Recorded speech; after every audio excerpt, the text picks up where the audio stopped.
Bienvenue à Chem Magic dans une série de NCE. Un chapitre dans grade 9, c'est Language of Chemistry.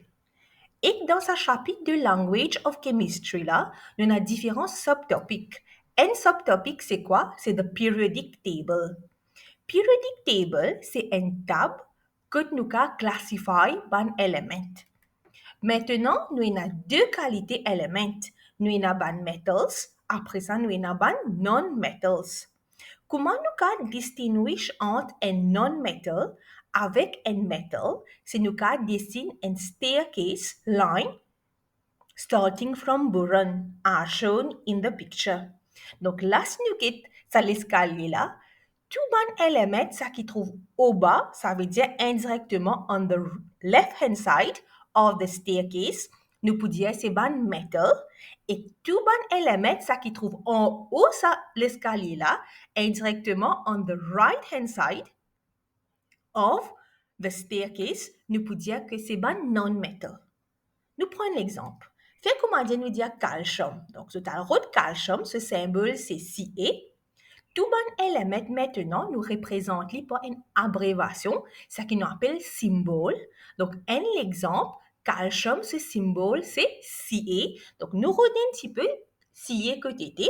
Je peux trouver que Ca est de côté gauche depuis ça l'escalier là. Donc, nous pouvons dire que Ca is a metal. Pareil comme ça, si je prends l'exemple de bromine, que ce symbole c'est Br, je peux trouver que Br est en haut à l'escalier là, c'est-à-dire indirectement Br is a non-metal. Avec ce staircase là, il est bien facile pour se distinguer entre un métal avec un non-metal.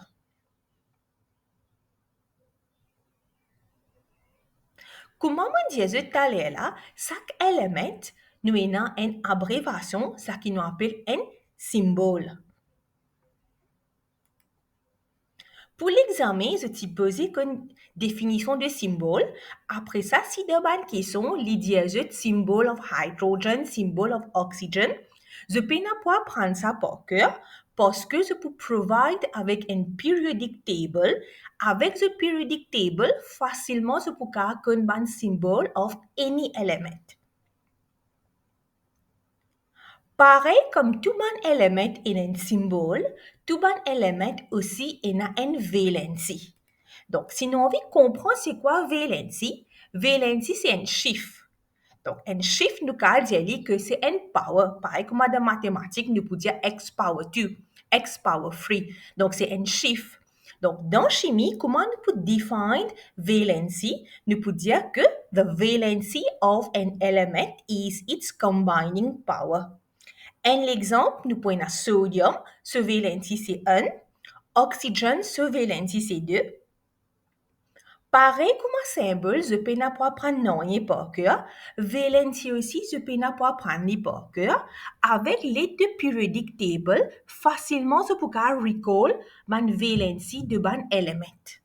Maintenant, tout bon élément, pas nécessaire un seul valency. Et dans un élément, je peux avoir plus qu'un valency. Ce bon élément là, nous dit que c'est un variable valencies. Donc, un exemple, nous allons dire que ion, il a valency 2 et 3. Ça veut dire qu'il y a plus qu'un, donc nous pouvons appeler ça variable valency. Pareil comme nous avons un copper. Copper, ce valency, c'est 1 ou 2. Ça veut dire qu'il y a plus qu'un valency. Ça bon élément, ça qui est un variable valency là, je peux dire qu'à recall ça bout là.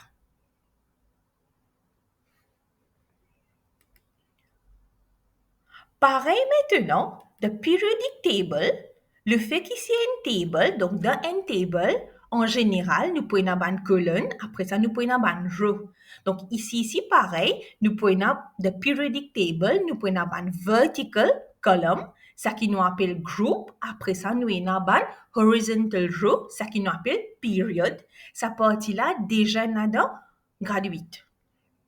Là, c'est juste nous pouvons sum up. Donc ça, colonne maintenant, c'est un groupe. Donc, si je prends l'exemple de lithium, lithium, on peut dire leader groupe 1. Beryllium, leader groupe 2. Nous pouvons skip sa partie de SC, depuis ZN là, nous pouvons code B, ça veut dire boron. Boron, me peut dire leader groupe 3. Carbon, leader groupe 4. Nitrogen, leader groupe 5. Oxygène, leader groupe 6. Fluorine, leader groupe 7. Après ça, hélium, leader groupe 8. Ça veut dire que chaque élément, il y a un group number. Si nous disons phosphorus, symbole de phosphorus, c'est pi, capital lettre pi. Donc, quand je parle de capital lettre pi, je peux trouver que il est dans le même groupe que nitrogen et que là, la moitié d'azote que nitrogen est dans le groupe 5. Sa partie du groupe-là est bien important parce que faudrait nous connaître group number pour nous associer avec valency. Si je n'ai pas envie d'apprendre ban valency par cœur, donc il est bien important pour que tu comprends sa partie de groupe là. Nous avons sa table côté link un group number avec valency. Un élément ça qui trouve de groupe 1, so valency pour 1, ça veut dire indirectement, si nous avons periodic table, nous disons que première colonne, c'est groupe 1. Ça veut dire si nous sum up, nous prenons lithium, sodium, potassium, rubidium, cesium, francium, indirectement Li, Na, K, Rb, Cs avec A, Fa, tout ça là, leader groupe 1, ça veut dire que valency pour 1. La même chose maintenant si nous avons dans deuxième colonne, tout ça mon élément ça qui trouve dans deuxième colonne là, the valency pour 2. Tout mon élément ça qui est dans groupe 3, the valency pour 3. Ban élément ça qui trouve dans groupe 4, the valency pour 4, mais nous avons une exception, nous pouvons dire carbon has valency 2 or 4. Nous revenons dans periodic table quand nous avons un petit peu groupe 4. Ça veut dire lithium multidiazote dans groupe 1, beryllium dans deuxième colonne dans groupe 2, boron dans troisième colonne dans groupe 3, nous avons que carbone dans quatrième colonne, ça veut dire dans groupe 4. Carbone est une exception, nous devons recall que carbone est dans deux valency, ça veut dire qu'il a valency 2 et valency 4. Indirectement, nous pouvons dire que carbone has variable valency. À part de carbone, tout ça un élément ça qui trouve au bas de carbone là, je valency pour 4. Un exemple, nous dit silicone, germanium. Après ça, pareil, nous avons une exception encore.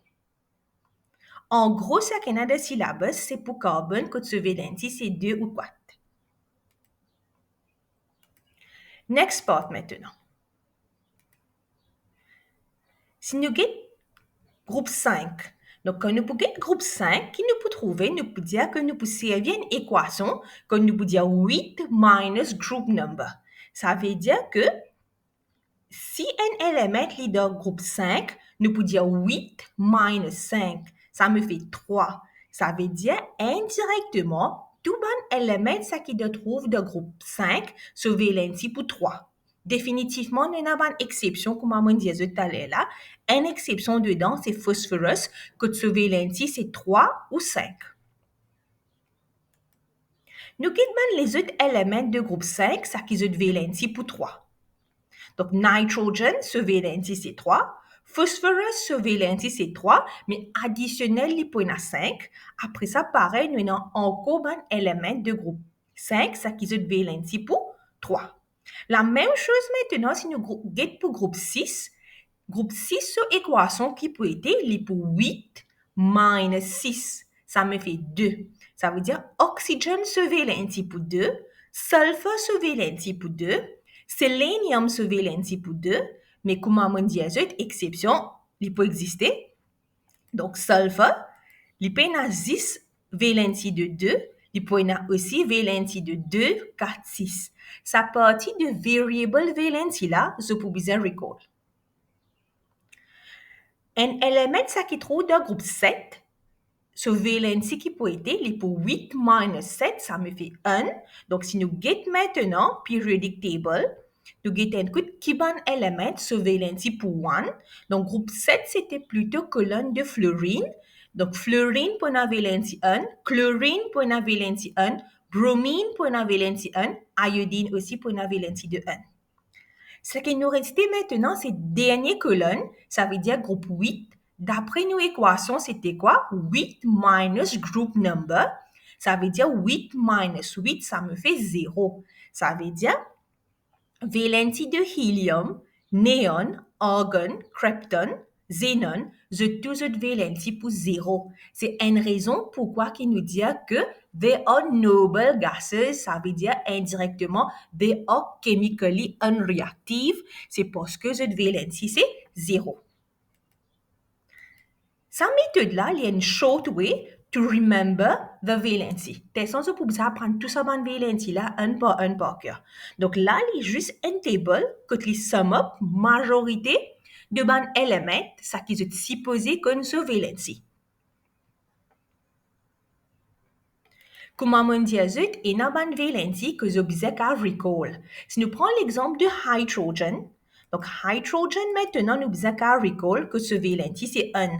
Parce que si nous get periodic table, hydrogen est au milieu. Il n'est pas classifié avec helium, il est au milieu. Donc nous devons recall que the valency of hydrogen is 1. Après ça, pareil, valency of iron c'est 2 ou 3. Zinc c'est 2. Gold, c'est 1. Silver, c'est 1. Nous avons copper, 1 ou 2. Après ça, pareil, nous avons une exception ici aussi que nous devons recall. Si nous adoptons un petit peu de ça la liste là, nous pouvons la tin, après ça, nous pouvons la lead. Ça va là aussi, c'est une variable valency. Les deux points de valency 2 ou 4. Moi, j'espère que vous comprenez cette partie de valency là, que nous avons sum up ban valency par group number. Si vous avez une question basée avec group number, valency, symbole ou soit periodic table, envoyez-moi un message. Je vais faire mon mieux pour répondre. Merci, au revoir.